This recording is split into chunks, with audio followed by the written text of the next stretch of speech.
Berlatar di kampung halamannya Nobita, yaitu Tokyo di Jepang, kisah akan berfokus pada seorang pria bernama Yoshi yang sedang berada di sebuah bengkel perakitan alat terapi listrik milik seorang pria parubaya bernama Pak Tonoyama. Ada sekitar kurang lebih 30 unit alat terapi yang belum dijual di pasaran. Yoshi bermaksud memborong semua alat terapi tersebut dengan harga yang terbilang murah. Menurutnya, di zaman serba online seperti sekarang ini akan cukup sulit untuk seseorang seperti Pak Tonoyama menjual alat seperti itu, sehingga daripada menjualnya sendiri, Yoshi menyarankan agar semua unit dijual kepadanya saja, hitung-hitung jual cepat daripada menunggu waktu yang lama yang entah kapan akan laku itu.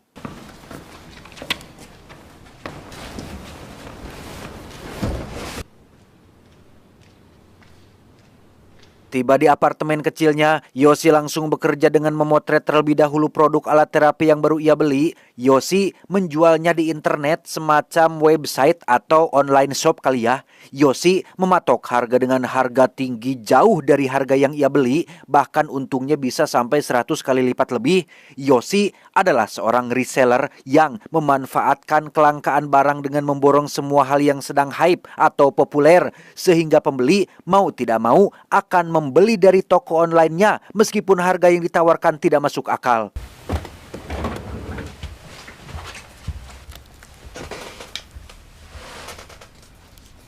Kurang dari 1 jam, alat terapi yang sedang viral di TikTok itu pun langsung ludes terjual sehingga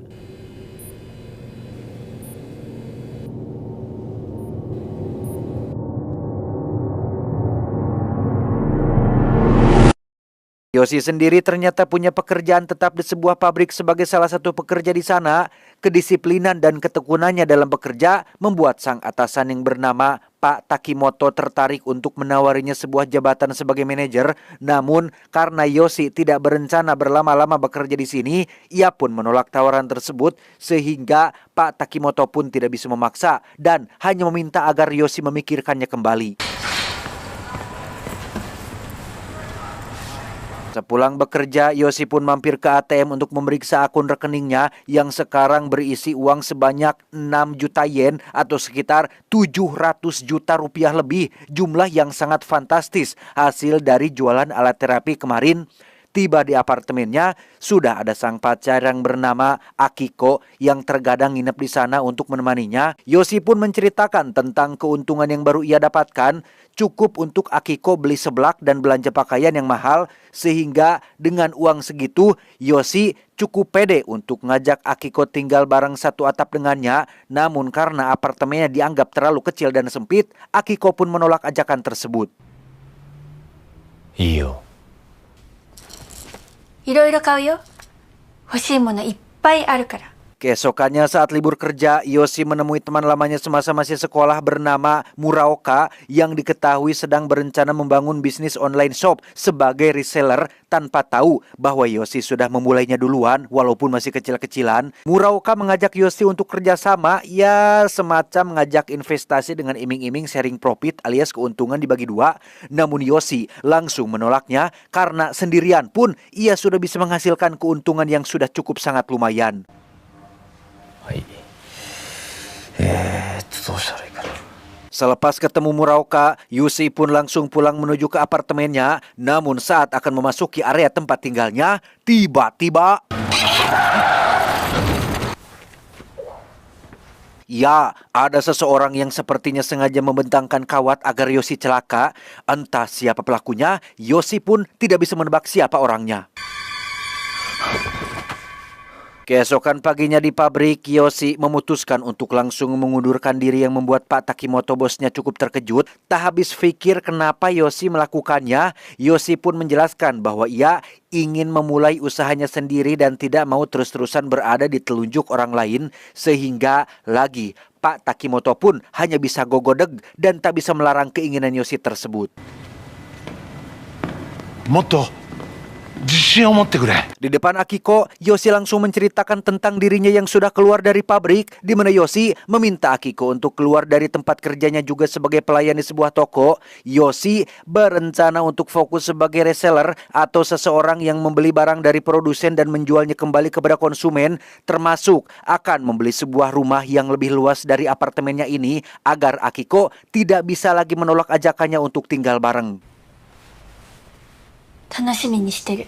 Malam harinya ketika Akiko sudah pulang untuk mengemas barang-barang di kosannya, Yoshi juga terlihat sedang sibuk mengemas barang-barang di apartemennya untuk pindah ke tempat tinggal yang baru. Sampai ketika ada pemadaman lampu bergilir alias aliran, muncullah Pak Takimoto mantan bosnya yang datang untuk berkunjung. Namun karena Yoshi malas untuk ketemu, ia pun tidak membukakan pintu dan seolah-olah sedang tidak ada di rumah.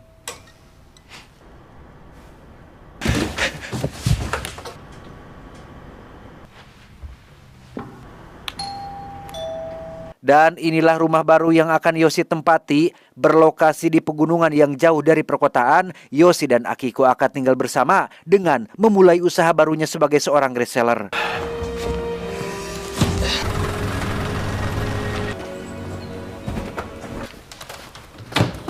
Tak bisa hanya bekerja sendirian, Yoshi pun merekrut seorang pemuda lokal pengangguran bernama Sano untuk dijadikan sebagai asistennya. Yoshi pun menunjukkan barang yang sedang ia jual, yaitu sebuah tas bermerek yang sebenarnya palsu atau bisa dibilang KW lah. Seperti biasa, Yoshi mematok harga yang tinggi demi untuk mendapat keuntungan yang lebih besar. 実名出したらまずいでしょ。それと佐野くん。 Singkat cerita, malam pun poek. Setelah seharian mengupload dan memposting produk di toko online-nya, Yoshi yang penasaran pun bangun untuk memeriksa berapa tas yang sudah terjual. Di mana saat Yoshi sedang fokus memperhatikan, tiba-tiba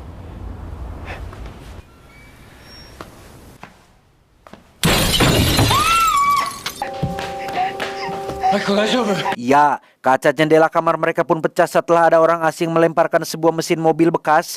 Entah siapa pelakunya dan apa tujuannya, Yoshi sempat mengejarnya ke jalanan, tapi keburu pergi sebelum sempat mengetahuinya.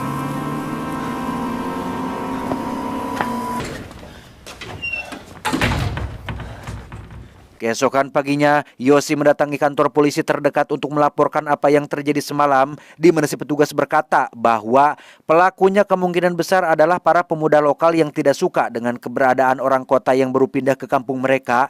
Alih-alih fokus pada masalah, si petugas justru malah menyinggung soal pekerjaan Yoshi yang dengar-dengar menjual tas palsu.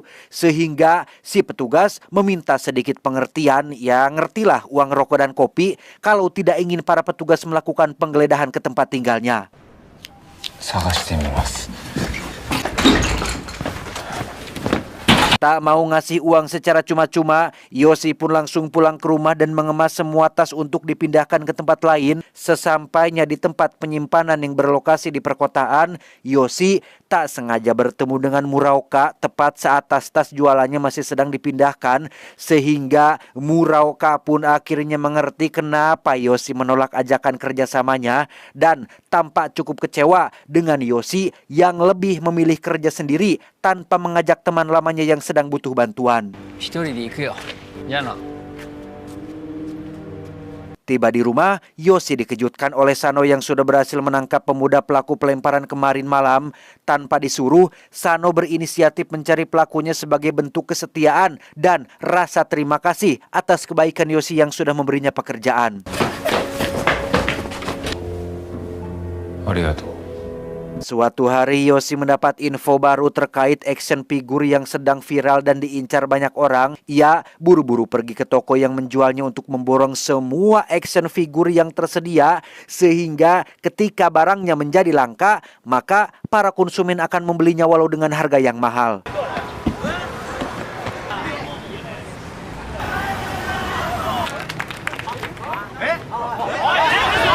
Di rumah, Sano terlihat memakai komputer milik Yoshi yang sebenarnya itu sudah dilarang. Yoshi hanya penasaran dengan komentar-komentar para pelanggan yang isinya hujatan semua.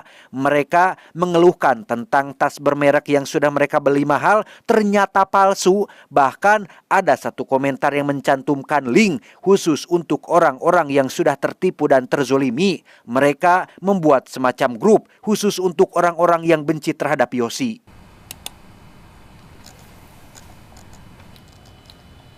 Tak lama, Sano pun menemui Akiko yang sedang mengemas seluruh pakaiannya berniat untuk pergi. Akiko mengaku bosan berada di tempat ini, jauh dari salon, jauh dari tempat nongkrong, jauh dari tempat hiburan. Intinya mah bete welah. Hal ini menunjukkan bahwa Akiko tidak benar-benar tulus mencintai Yoshi dan akan pergi kapan saja ketika keinginannya tidak terpenuhi. Selang beberapa saat setelah kepergian Akiko, muncullah Yoshi yang baru pulang. Sano langsung memberitahu tentang kepergian Akiko termasuk alasan kepergiannya. Yoshi tidak terlalu terkejut karena pasti nanti dia balik lagi. Saat Yoshi sedang memeriksa komputernya, ia menyadari jika ada seseorang yang baru memakainya. Sano langsung jujur bahwa ia hanya ingin memeriksa komentar-komentar pelanggan dengan dasar inisiatif sendiri, ingin membantu lebih agar penjualan semakin ramai. Yang meski Sano sudah menjelaskan bahwa apa yang ia lakukan sebagai bentuk rasa terima kasih atas pekerjaan yang diberikan, Yoshi tetap tidak mau mendengar dan langsung memecat Sano saat itu juga. ラーテルについて検索したことあります？それじゃ。Sejenak kita tinggalkan dulu urusan Yoshi dan beralih kepada salah satu pembeli tas palsu yang sedang dipukuli gara-gara menjual lagi tasnya kepada orang lain. Kesal dengan hal itu, si pembeli yang bernama kita panggil saja Samsul pun mencoba mencari tahu siapa pemilik toko online tersebut. Ia menemukan link yang mengarahkannya pada grup pembenci Yoshi sehingga ia langsung datang ke lokasi untuk menemui grup tersebut.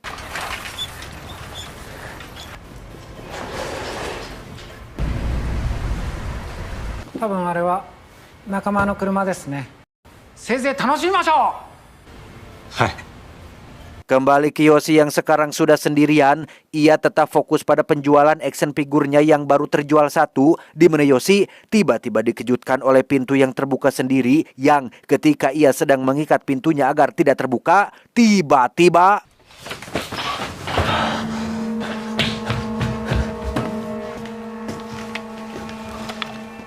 ya, muncullah Pak Takimoto yang sudah berada di dalam rumah sembari membawa senjata api. Ternyata Pak Takimoto ini adalah salah satu anggota grup pembenci Yoshi yang berniat membalas dendam atas semua sakit hati. Pengunduran diri Yoshi dari pabrik dianggap sebagai sebuah penghinaan. Ditambah pada malam saat Pak Takimoto bermaksud berkunjung, Yoshi sengaja tidak membukakan pintu padahal Pak Takimoto tahu Yoshi ada di dalam. Hal itu semakin menguatkan dugaan jika Yoshi benci terhadap dirinya, sehingga sekarang beliau berniat untuk membalas dendam bersama dengan seluruh anggota grup pembencinya.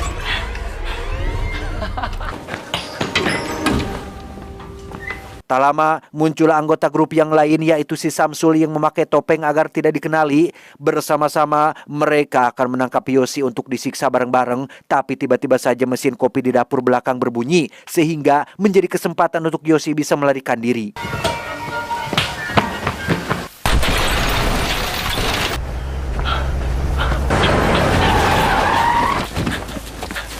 Yoshi pun berlari kabur ke dalam hutan sampai menemukan sebuah kabin milik seseorang. Ia pun masuk dan bersembunyi di dalam sampai akhirnya muncul Pak Takimoto bersama seluruh anggota grupnya yang tanpa ragu akan melakukan apa saja untuk bisa menangkap Yoshi.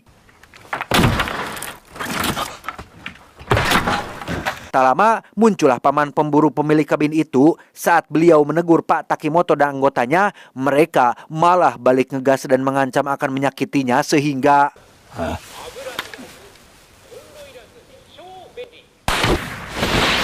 ya, di luar dugaan, Pak Takimoto ternyata adalah seorang psikopat yang nekat melakukan pembunuhan tanpa rasa bersalah. Yoshi lagi-lagi memanfaatkan hal itu untuk bisa kabur dan ia kembali ke rumahnya untuk mengambil barang-barang yang penting.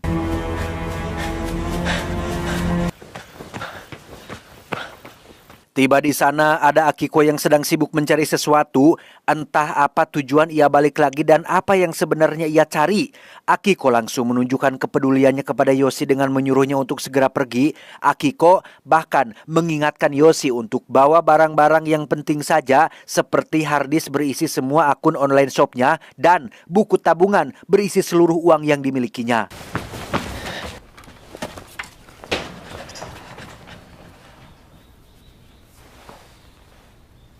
Saat Yoshi keluar rumah duluan, sudah ada Muraoka yang ternyata adalah salah satu anggota dari grup pembencinya. Sama seperti yang lain, Muraoka juga sakit hati setelah Yoshi menolak ajakannya untuk usaha bareng dan malah melakukannya sendirian. Sampai akhirnya muncullah anggota grup yang lain dan...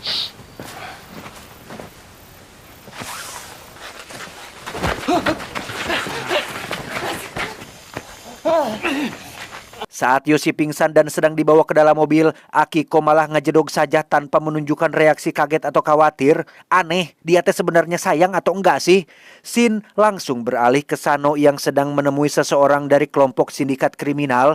Ternyata si Sano ini adalah mantan anggota sindikat yang sudah lama keluar dan saat ini ia meminta sedikit bantuan berupa senjata api untuk membunuh Yoshi. Atas dasar sakit hati telah dipecat secara tidak puguh-puguh. これでスマホの位置を特定できます。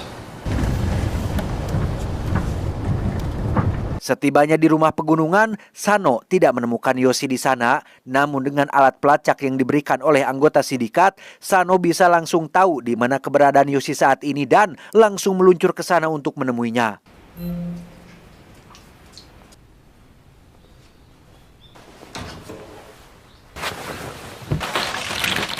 Yoshi sendiri dibawa menuju pabrik terbengkalai untuk diikat dan akan disiksa rame-rame.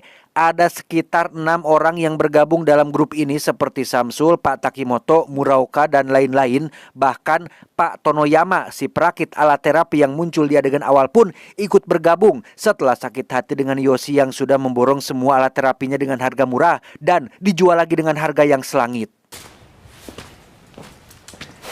Ayamare.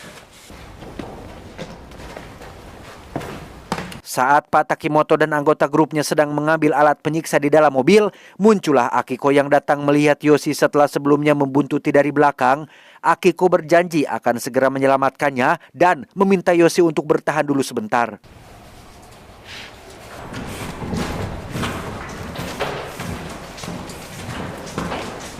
Tepat saat Pak Takimoto dan grupnya akan memulai penyiksaan, muncullah Sano yang baru sampai di lokasi. Dengan wajah dingin, Sano menembak salah satu anggota grup yang kebetulan masih berada di luar dan...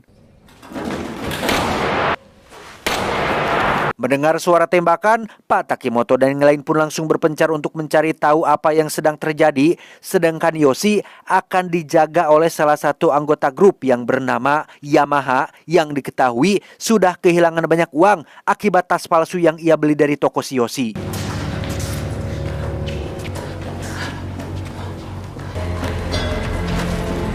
Saat Yamaha sedang menceritakan nasib buruknya, muncullah Sano yang datang dari balik kegelapan dan...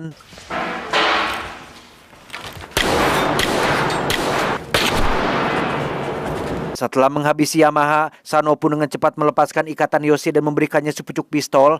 Sano meminta Yoshi untuk bantu ia melawan semua anggota grup ini. Dan terkait alasan kenapa ia datang, Sano mengaku berhutang budi atas pekerjaan yang diberikan. Dan seperti yang dikatakan sebelum kepergiannya, Sano akan datang ketika Yoshi sedang membutuhkan pertolongan. Dengan pengalamannya, Sano pun bisa dengan mudah mengecoh dan melumpuhkan Pak Tonoyama si pemilik alat terapi, di mana Yoshi harus dihadapkan pada momen ketika ia tidak punya pilihan lain selain harus membunuhnya, sehingga...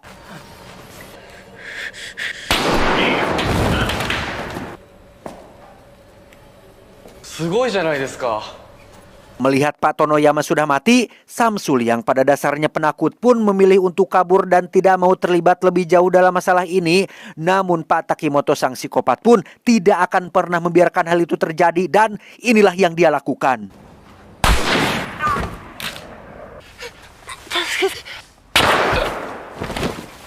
Kini yang tersisa hanyalah Pak Takimoto dan si Muraoka yang sedang ngehep-hep bersembunyi di dalam pabrik, di mana Yoshi dan Sano sendiri harus menghadapi Pak Takimoto yang menggunakan senjata laras ganda. Sebagai mantan sindikat yang sudah tidak asing dengan senjata seperti itu, Sano bisa langsung tahu jika Pak Takimoto akan membutuhkan waktu untuk mengisi peluru sehingga mereka punya kesempatan untuk bisa melumpuhkannya.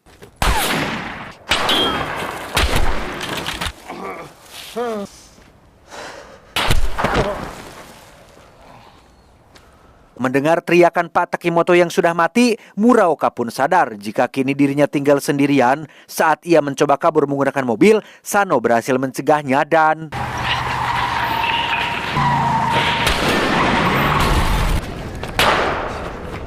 saat sedang mencari Muraoka yang kabur kembali ke dalam pabrik, Sano pun berhasil tertangkap dan diancam akan dibunuh, tetapi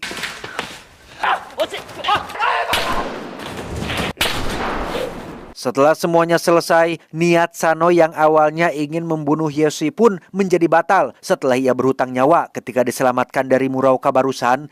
Sano bahkan menjelaskan bahwa ia akan meminta bantuan kawan-kawan sindikatnya untuk membereskan semua kekacauan ini sehingga Yoshi tidak perlu mengkhawatirkan apa yang sudah terjadi. Tak hanya itu saja, Sano juga memberikan harddisk yang sempat ia bawa dari rumah Yoshi. Saat ditanya apakah semua action figurnya sudah terjual, Yoshi pun menjawab ya. Ia mengaku akan mendapat keuntungan sekitar 10 juta yen atau setara dengan 1 miliar rupiah lebih. Dan tak lama datanglah Akiko yang baru muncul dan mengaku sangat khawatir dengan keadaan Yoshi. Dan ya, tanpa Yoshi sadari, Akiko memegang sebuah pistol yang ia ambil dari tangan Pak Takimoto yang sudah mati. Akiko ujug-ujug meminta buku tabungan milik Yoshi karena ternyata どうして？それしかないじゃない、分かってるでしょ。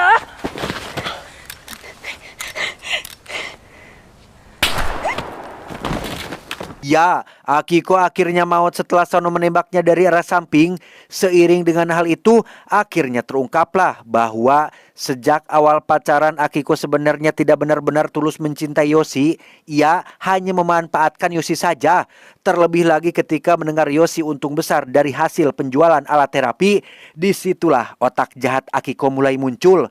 Kawat yang terbentang di tengah jalan yang nyaris mencelakainya pada malam itu adalah ulah dari si Akiko ini demi untuk menguasai semua uang milik Yoshi.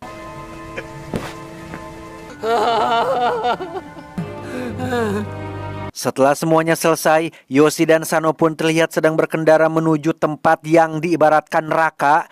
Adegan ini mungkin adalah sebuah perumpamaan akan kondisi dunia zaman sekarang. Kebanyakan egois, mementingkan diri sendiri, sudah tidak punya rasa empati, tidak sadar telah menyakiti hati orang lain, dan semuanya akan berakhir di tempat yang mengerikan ini. Tamat, ending yang cukup mengambigukan.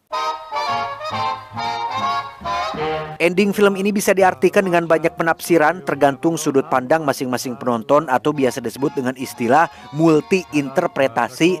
Ada yang bilang kalau si Sano itu cuma hayalan Yoshi saja, semacam alter ego atau kepribadian gandanya saja akibat dari Yoshi yang kurang memiliki nyali dalam menghadapi para pembencinya. Pesan yang bisa kita ambil dari sosok Yoshi adalah hati-hatilah dalam berucap dan bersikap, karena saat Anda menyakiti hati dan perasaan seseorang meski dia sudah memaafkan, Anda tidak akan pernah bisa mendapatkan kembali suasana yang sama persis seperti sebelumnya. Ingat, hati-hati dengan dosa sesama manusia atau biasa disebut dengan istilah hakul adami, karena seandainya Anda bertemu dengan Tuhan dengan membawa 70 dosa yang kaitannya antara Anda dan Dia Sang Maha Pencipta, maka itu lebih ringan ketimbang membawa satu dosa saja yang kaitannya antara Anda dengan seorang hamba. Saya John mewakili jajaran direksi IQ7 mengucapkan terima kasih dan sampai jumpa di video selanjutnya. Adios, Kolor Kitty Pendekar Tengkorak.